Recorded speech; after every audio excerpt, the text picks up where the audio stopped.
பாரதியார் சொல்கிற மாதிரி எத்தனை கோடி இன்பம் வைத்தா இறைவா அப்படின்ற மாதிரி ஒவ்வொரு வாட்டியும் பூவை பார்க்கும்போது நம்ம கிட்ட இருக்கிற பாரம் மனசில் இருக்கிற பாரம்லாம் குறைஞ்சி நம்ம ரொம்ப மனசு லேசாகிறத நம்ம உணருவோம். இந்த பூவோட சைஸ் பாருங்கள் எவ்வளோ அழகாக இருக்குன்னு சொல்லிட்டு அவ்வளோ பெருசாக பூத்துருக்கு. இது திரும்பவும் நல்லா ஸ்டோம்லாம் வந்து செடியெல்லாம் கருகி போய் திருப்பி நல்லா வளர்ந்துருக்கு. மொட்டெல்லாம் நிறைய வச்சுருக்கு. அதெல்லாம் பார்க்கும்போது ரொம்ப அழகாக இருக்குது. இந்த செடி நல்லா வளர்றதுக்கு நிறைய மொட்டு வைக்கிறதுக்கு ஒரு சின்ன டிப்பு சொல்கிறேன் நான் உங்களுக்கு.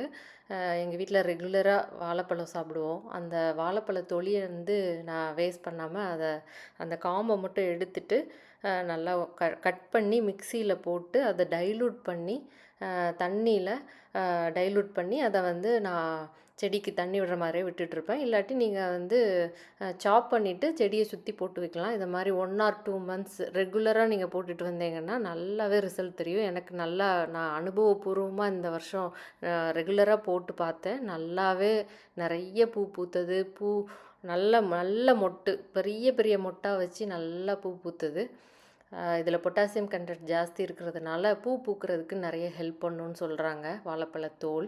நீங்களும் அதை வேஸ்ட் பண்ணாமல் அந்த மாதிரி செடியை சுற்றி போட்டு வச்சிங்கன்னா 1 or 2 days நல்லா காஞ்சிரும்.